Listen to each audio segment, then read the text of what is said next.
플랑크톤처럼 떠도는 살만 재원은 어릴 적부터 집이라는 개념을 몰랐다. 그는 임시보호소에서 자라며 몇 주만 있을 거야 라는 말을 수없이 들었다. 부산의 한 고아원에서 철창 너머 바다를 바라보며 어딘가에 자신을 기다리는 사람이 있을까 상상하곤 했다. 사회복지사들은 그를 예의 바르고 조용한 아이로 묘사했지만 아무도 그가 얼마나 투명한 존재처럼 느꼈는지는 몰랐다. 마치 바닷속을 떠도는 플랑크톤처럼 말이다. 방향도 뿌리도 없이 흘러가는 생명. 29살이 된 지금도 재원은 여전히 그 플랑크톤이었다.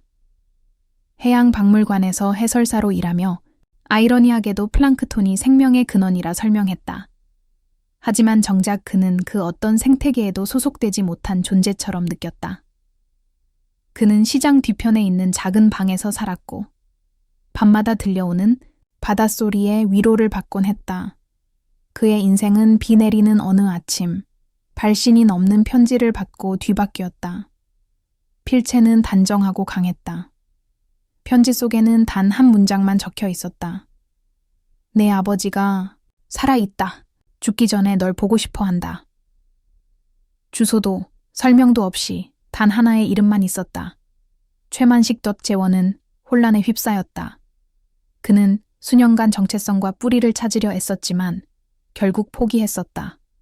이제는 아무것도 기대하지 않는 삶에 익숙해졌는데 이 젖은 종이 조각이 다시 그 상처를 건드렸다. 그는 동해안에 있는 울진이라는 작은 어촌으로 떠날 결심을 했다. 그곳에서 최만식이라는 이름을 찾을 수 있을지도 몰랐다. 짐을 꾸리던 그 순간 뒤에서 익숙한 목소리가 들려왔다. 정말 가는 거야? 서혜운이었다. 그가 한때 사랑했던 여자. 하지만 자신이 가진 불안정함 때문에 떠나보냈던 사람이었다. 이제 그녀는 다른 남자와 약혼 중이었다. 그럼에도 불구하고 그녀의 눈엔 걱정이 어린 감정이 담겨 있었다. 3년간 사라졌다가 이제 와서 아버지와 죽음 얘기를 해? 난 가야 해. 그는 말했지만 진심은 차마 꺼내지 못했다. 아직도 그녀를 사랑하고 있다는 걸 혜우는 망설였다. 그러더니 뜻밖의 말을 꺼냈다. 그럼 나도 함께 갈게. 재원은 어리둥절했지만 그녀는 미소를 지었다. 비밀을 안고 있는 듯한 미소였다. 그렇게 두 사람은 인생을 바꿔놓을 여정을 함께 시작했다. 기차는 산을 가르며 달리고 있었고 창밖으로 보이는 해안 풍경은 두 사람의 불안한 마음을 그대로 비추고 있었다. 한재원은 멍하니 바다를 바라보며 그 끝에서 자신이 무엇을 마주하게 될지를 생각했다. 옆자리에 앉은 서혜우는 억지 미소를 짓고 있었지만 두 사람 사이의 침묵은 말보다 많은 걸 말하고 있었다. 아직도 왜 같이 가는지 모르겠어.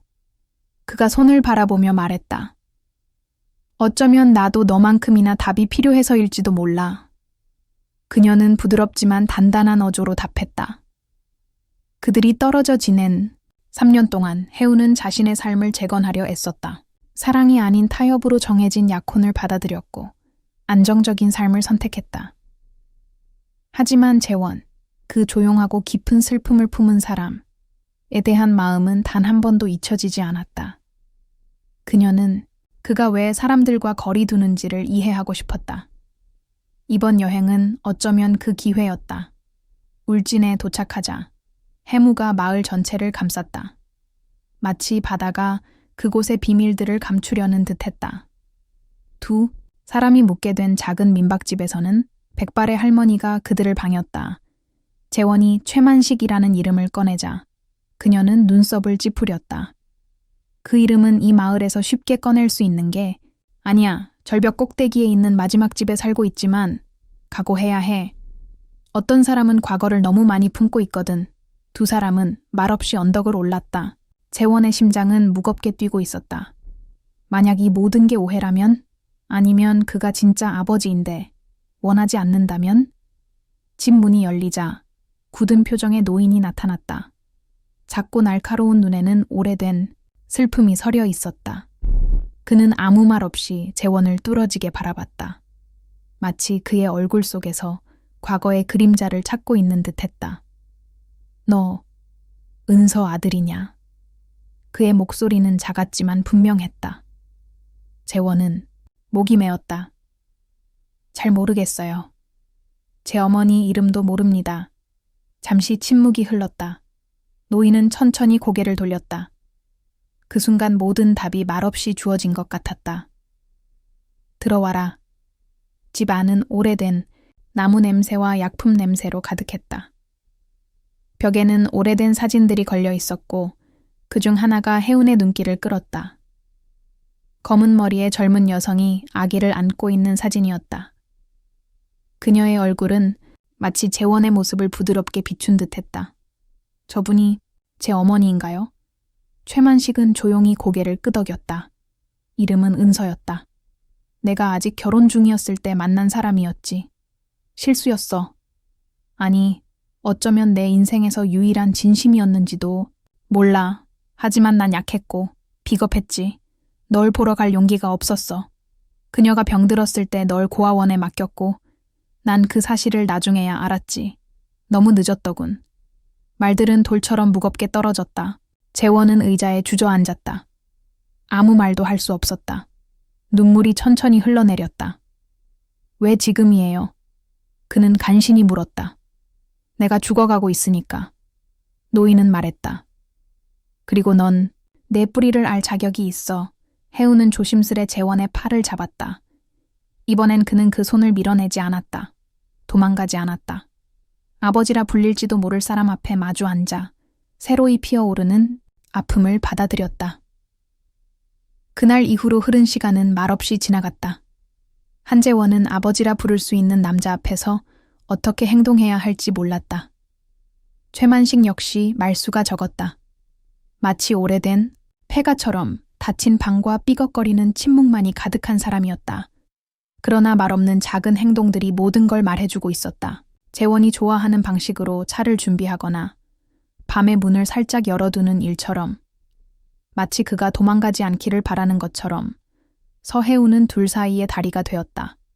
식사를 준비하고 낡은 집을 정리하고 저녁이면 최만식 옆에 앉아 그가 젊은 시절의 바다를 이야기하는 것을 들었다. 그리고 재원은 서서히 귀를 열기 시작했다. 용서는 아니었지만 마음의 문은 조금씩 열리고 있었다. 어느 날 밤, 파도가 절벽을 강하게 두드리는 소리 속에서 최만식은 조용히 말했다. 나와 보거라. 재원은 아무 말 없이 따라 나섰다. 밤하늘은 맑았고 별들이 가득했다. 바다도 그 순간만큼은 잠잠해 보였다. 플랑크톤이 밤에 뭘 하는지 아니? 노인이 물었다. 아니요, 수면 위로 떠오른단다. 작고 연약한 존재들이지만 어둠 속에서 올라와 빛나지. 그걸 야광, 플랑크톤이라 부르지. 재원은 아무 말도 하지 못했다. 넌 그런 아이야. 평생 떠돈다고 생각했을지 몰라도 너도 빛이 있어. 네 안에 있는 걸 아직 다 꺼내지 않았을 뿐이지. 그 말에 재원의 목이 메었다. 지금껏 그 어떤 사람도 그런 말을 해준 적이 없었다. 결코 과거를 지우진 못하겠지만 그 말은 마음에 무언가를 남겼다. 며칠 후 최만식은 침대에서 더 이상 일어나지 못했다. 병원은 멀었고 그는 이 집에서 바다 소리를 들으며 생을 마감하고 싶다고 했다. 재원은 끝까지 곁을 지켰다.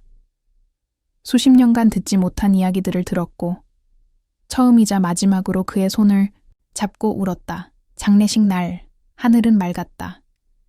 절벽 위 소박한 무덤 앞에 재원과 해우는 한참 동안 서 있었다. 그 어떤 말도 없이 재원은 속으로 조용한 약속을 했다. 더 이상 떠돌지 않겠다고. 비록 작더라도 어딘가에 뿌리를 내릴 것이라고. 기차를 타고 돌아오는 길. 해우는 그의 어깨에 머리를 기대었다. 이제 어떻게 할 거야?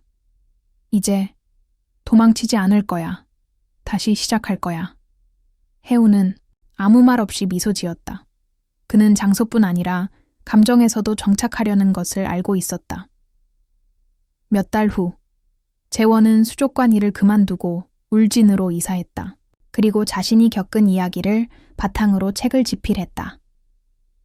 제목은 플랑크톤처럼 떠도는 삶. 그것은 뿌리를 잃은 이들, 상처받은 관계, 그리고 조용한 화해에 관한 이야기였다. 그 책은 많은 이들의 마음을 울렸다. 왜냐하면 결국 우리 모두는 인생의 어떤 시점에서는 플랑크톤이기 때문이다. 떠돌고 흔들리며 우리가 어디에 속해 있는지 찾기 위해 헤매는 존재들이기 때문이다. 그리고 그 바닷가, 언덕 위, 서해운과 함께 앉아 바다를 바라보며 재원은 처음으로 자신이 진짜 집에 있다고 느꼈다. 채널을 구독해주세요.